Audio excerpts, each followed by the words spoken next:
Hi ವೀಕ್ಷಕರೇ, ಎಲ್ಲರಿಗೂ ನಮಸ್ಕಾರ. ನೋಡಿ, ಗೃಹಲಕ್ಷ್ಮಿ ಯೋಜನೆಯ ಪ್ರತಿಯೊಂದು ಫಲಾನುಭವಿಗಳಿಗೆ ಸರ್ಕಾರದಿಂದ ಭರ್ಜರಿ ಗುಡ್ ನ್ಯೂಸ್ ಕೊಟ್ಟಿದ್ದೆ.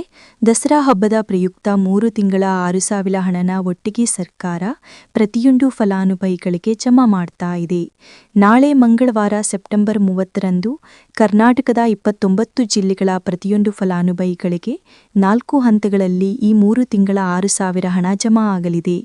ಅದೇ ರೀತಿ ಹಣಕಾಸು ಇಲಾಖೆಯಿಂದ ಗೃಹಲಕ್ಷ್ಮಿ ಯೋಜನೆಯ ಫಲಾನುಭವಿಗಳಿಗೂ ಹಾಗೂ ರೇಷನ್ ಕಾರ್ಡ್ ಹೊಂದಿರುವ ಪ್ರತಿಯೊಬ್ಬರಿಗೂ 5 ಹೊಸ ನಿಯಮಗಳನ್ನು ಜಾರಿಗೆ ತಂದಿದ್ದು, ಕಡ್ಡಾಯವಾಗಿ ಪ್ರತಿಯೊಂದು ಫಲಾನುಭವಿಗಳು ಈ ನಿಯಮಗಳನ್ನು ಪಾಲಿಸಬೇಕು ಅಂತ ಸರ್ಕಾರ ಆದೇಶನ ಕೊಟ್ಟಿದೆ.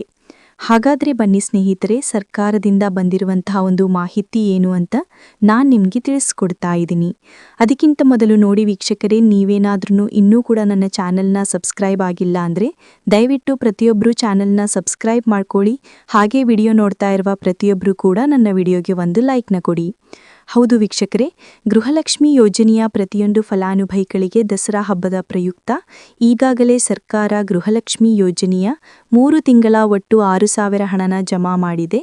ಕರ್ನಾಟಕದ ಪ್ರತಿಯೊಂದು ಫಲಾನುಭವಿಗಳಿಗೆ ಗೃಹಲಕ್ಷ್ಮಿ ಯೋಜನೆಯ 22ನೇ ಕಂತಿನ ಹಣ, 23ನೇ ಕಂತಿನ ಹಣ ಹಾಗೂ 24ನೇ ಕಂತಿನ ಹಣನ ಸರ್ಕಾರ ಜಮಾ ಮಾಡಿದ್ದು, ನಿಮ್ಮ ಬ್ಯಾಂಕ್ ಖಾತೆಗೆ ಸರ್ಕಾರ ಸೆಪ್ಟೆಂಬರ್ 30 ಅಂದರೆ ಮಂಗಳವಾರದಿಂದ ಕರ್ನಾಟಕದ 29 ಜಿಲ್ಲೆಗಳಿಗೆ 4 ಹಂತಗಳಲ್ಲಿ ಈ 6,000 ಹಣ ಜಮಾ ಆಗ್ತಾ ಇದ್ದು, ಬನ್ನಿ ಸ್ನೇಹಿತರೆ, ಸರ್ಕಾರದಿಂದ ಬಂದಿರುವಂತಹ ಒಂದು ಮಾಹಿತಿ ಬಗ್ಗೆ ನಾನು ನಿಮಗೆ ವಿತ್ ಪ್ರೂಫ್ ಮೂಲಕ ಮಾಹಿತಿಯನ್ನು ಕೊಡ್ತಾ ಇದ್ದೀನಿ. ದಯವಿಟ್ಟು ಪ್ರತಿಯೊಬ್ಬರು ಈ ಒಂದು ಆಡಿಯೋನ ಕೇಳಿ. ಗೃಹಲಕ್ಷ್ಮಿ ಹಣವನ್ನ ಬಹಳಷ್ಟು ಶೀಘ್ರದಲ್ಲಿ ಸೆಪ್ಟೆಂಬರ್ ಬಂದಿದೆ, ನಮಗೆ ಹಣ ಇನ್ನೂ ಬಂದಿಲ್ಲ.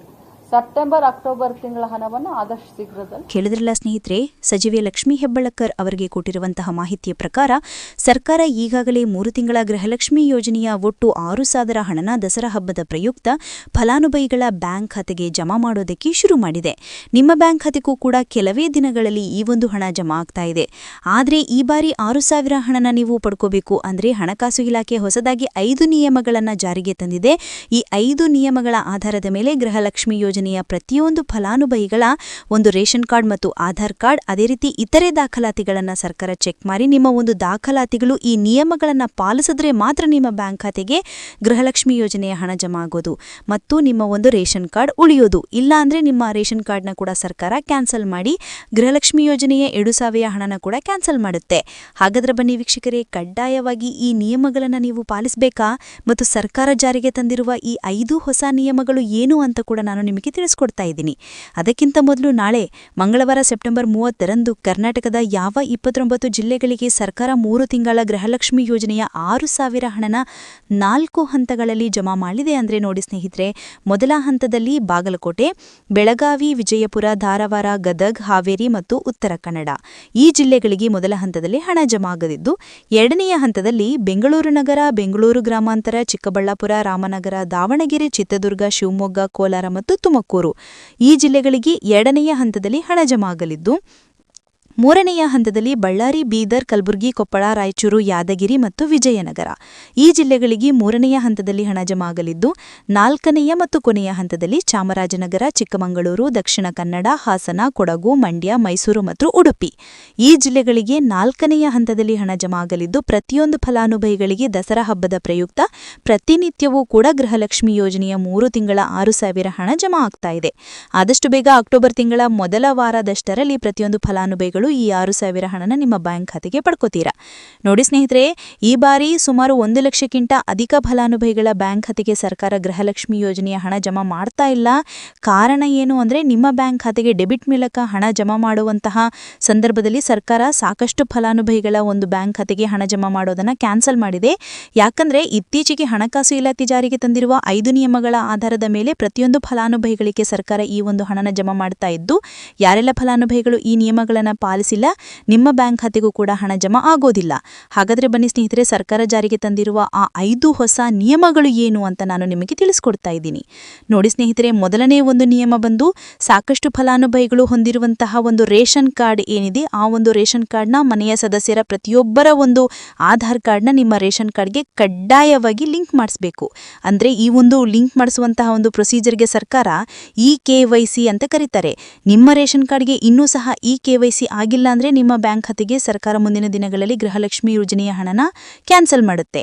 ಅದೇ ರೀತಿ ಎರಡನೆಯ ಒಂದು ನಿಯಮ ಬಂದು ಸಾಕಷ್ಟು ಫಲಾನುಭವಿಗಳು ಕಳೆದ 3 ತಿಂಗಳಿಂದ ಸರ್ಕಾರದಿಂದ ಬರ್ತಾ ಇರುವಂತಹ ಒಂದು ರೇಷನ್ ಏನಿದೆ, ಅಂದರೆ ಉಚಿತ ಅಕ್ಕಿ ಏನಿದೆ, ಈ ಒಂದು ರೇಷನ್ನ ಪಡ್ಕೋತಾ ಇಲ್ಲ. ಒಂದು ವೇಳೆ ಕಳೆದ 3 ತಿಂಗಳಿಂದ ನೀವು ರೇಷನ್ನ ಪಡ್ಕೊಂಡಿಲ್ಲ ಅಂದರೆ ಸರ್ಕಾರ ನಿಮ್ಮ ಬಳಿ ಇರುವಂತಹ ಒಂದು ರೇಷನ್ ಕಾರ್ಡ್ನ ಕ್ಯಾನ್ಸಲ್ ಮಾಡುತ್ತೆ. ನಿಮ್ಮ ರೇಷನ್ ಕಾರ್ಡ್ನ ಸರ್ಕಾರ ಕ್ಯಾನ್ಸಲ್ ಮಾಡಿದ್ರೆ ನಿಮ್ಮ ಬ್ಯಾಂಕ್ ಖಾತೆಗೆ ಗೃಹಲಕ್ಷ್ಮಿ ಯೋಜನೆಯ ಹಣ ಇರಬಹುದು ಮತ್ತು ಸರ್ಕಾರದಿಂದ ಬರುವಂತಹ ಒಂದು ಸೌಲಭ್ಯಗಳನ್ನು ನೀವು ಕಳ್ಕೋಬೇಕಾಗುತ್ತೆ. ಅದೇ ರೀತಿ ಮೂರನೆಯ ಒಂದು ನಿಯಮ ಬಂದು ನೋಡಿ ಸ್ನೇಹಿತರೆ, ನಿಮ್ಮ ಬಳಿ ಇರುವಂತಹ ಒಂದು ಆಧಾರ್ ಕಾರ್ಡ್ ಏನಿದೆ, ಆ ಒಂದು ಆಧಾರ್ ಕಾರ್ಡ್ನ ಕಳೆದ 15 ವರ್ಷಗಳಲ್ಲಿ ಯಾವುದೇ ರೀತಿಯ ಒಂದು ತಿದ್ದುಪಡಿ ನೀವು ಮಾಡಿಸಿಲ್ಲ ಅಂದರೆ ನಿಮ್ಮ ಬ್ಯಾಂಕ್ ಖಾತೆಗೆ ಸರ್ಕಾರ ಗೃಹಲಕ್ಷ್ಮಿ ಯೋಜನೆಯ ಹಣನ ಕ್ಯಾನ್ಸಲ್ ಮಾಡುತ್ತೆ. ಯಾಕಂದರೆ ಸರ್ಕಾರದಿಂದ ಬಂದಿರುವಂತಹ ಒಂದು ಆದೇಶದ ಪ್ರಕಾರ ಪ್ರತಿಯೊಂದು ಫಲಾನುಭವಿಗಳು ಕಳೆದ 15 ವರ್ಷಗಳಲ್ಲಿ ಯಾವುದೇ ರೀತಿಯ ಒಂದು ತಿದ್ದುಪಡಿನ ನಿಮ್ಮ ಆಧಾರ್ ಕಾರ್ಡ್ಗೆ ನೀವು ಮಾಡಿಸಿಲ್ಲ ಅಂದರೆ ಕಡ್ಡಾಯವಾಗಿ ಆದಷ್ಟು ಬೇಗ ನಿಮ್ಮ ಆಧಾರ್ ಕಾರ್ಡ್ಗೆ ತಿದ್ದುಪಡಿನ ಮಾಡಿಸಿ. ಅದೇ ರೀತಿ ನಾಲ್ಕನೆಯ ಒಂದು ನಿಯಮ ಬಂದು ನಿಮ್ಮ ಕುಟುಂಬದ ಒಂದು ವಾರ್ಷಿಕ ಆದಾಯ 7 ಲಕ್ಷಕ್ಕಿಂತ ಕಡಿಮೆ ಇರಬೇಕು. ಒಂದು ವೇಳೆ ನಿಮ್ಮ ಕುಟುಂಬದ ವಾರ್ಷಿಕ ಆದಾಯ 7 ಲಕ್ಷಕ್ಕಿಂತ ಜಾಸ್ತಿ ಇದ್ರೆ ನಿಮ್ಮ ಬ್ಯಾಂಕ್ ಖಾತೆಗೆ ಸರ್ಕಾರ ಗೃಹಲಕ್ಷ್ಮಿ ಯೋಜನೆಯ ಹಣನ ಕ್ಯಾನ್ಸಲ್ ಮಾಡುತ್ತೆ. ಅದೇ ರೀತಿ 5ನೆಯ ಒಂದು ನಿಯಮ ಬಂದು ನಿಮ್ಮ ಕುಟುಂಬದ ಸದಸ್ಯರು ಅಥವಾ ಗೃಹಲಕ್ಷ್ಮಿ ಯೋಜನೆಯ ಫಲಾನುಭವಿಗಳು ಯಾರೂ ಕೂಡ ಸರ್ಕಾರಿ ನೌಕರರಾಗಿ ಕಾರ್ಯನಿರ್ವಹಿಸ್ತಾ ಇರಬಾರ್ದು. ಒಂದು ವೇಳೆ ನಿಮ್ಮ ಕುಟುಂಬದಲ್ಲಿ ಯಾರೇ ಆಗಿದ್ರೂ ಸರ್ಕಾರಿ ನೌಕರರಾಗಿ ಕಾರ್ಯನಿರ್ವಹಿಸ್ತಾ ಇದ್ದರೆ ನಿಮ್ಮ ಬ್ಯಾಂಕ್ ಖಾತೆಗೆ ಗೃಹಲಕ್ಷ್ಮಿ ಯೋಜನೆಯ ಹಣ ಕ್ಯಾನ್ಸಲ್ ಆಗುತ್ತೆ. ಈ 5 ನಿಯಮಗಳ ಆಧಾರದ ಮೇಲೆ ಪ್ರತಿಯೊಂದು ಫಲಾನುಭವಿಗಳಿಗೆ ಸರ್ಕಾರ ಹಣ ಜಮಾ ಮಾಡ್ತಾ ಇದೆ. ಒಂದು ವೇಳೆ ನೀವು ಈ 5 ನಿಯಮಗಳನ್ನು ಪಾಲಿಸಿಲ್ಲ ಅಂದರೆ ನೀವು ಕೂಡ ಗೃಹಲಕ್ಷ್ಮಿ ಯೋಜನೆಯ ಹಣದಿಂದ ವಂಚಿತರಾಗಬೇಕಾಗುತ್ತೆ. ನಾಳೆ ಮಂಗಳವಾರದಿಂದ ಕರ್ನಾಟಕದ 29 ಜಿಲ್ಲೆಗಳಿಗೆ 4 ಹಂತಗಳಲ್ಲಿ 3 ತಿಂಗಳ 6,000 ಹಣ ಜಮಾ ಆಗಲಿದೆ. ಆದಷ್ಟು ಬೇಗ ಪ್ರತಿಯೊಬ್ಬರು ಈ ಒಂದು ಹಣನ ನಿಮ್ಮ ಬ್ಯಾಂಕ್ ಖಾತೆಗೆ ಪಡ್ಕೋತೀರಾ ಅಂತ ಹೇಳ್ತಾ, ಇದಿಷ್ಟು ಸರ್ಕಾರದಿಂದ ಬಂದಿರುವಂತಹ ಒಂದು ಮಾಹಿತಿಯಾಗಿದೆ. ನಾನು ಕೊಟ್ಟಿರುವಂತಹ ಮಾಹಿತಿ ನಿಮಗೆ ಇಷ್ಟ ಆಗಿದ್ದಲ್ಲಿ ದಯವಿಟ್ಟು ಪ್ರತಿಯೊಬ್ಬರು ನನ್ನ ಚಾನೆಲ್ನ ಸಬ್ಸ್ಕ್ರೈಬ್ ಮಾಡ್ಕೊಳ್ಳಿ. ಹಾಗೆ ವಿಡಿಯೋಗೊಂದು ಲೈಕ್ನ ಕೊಡಿ. Thank you for watching.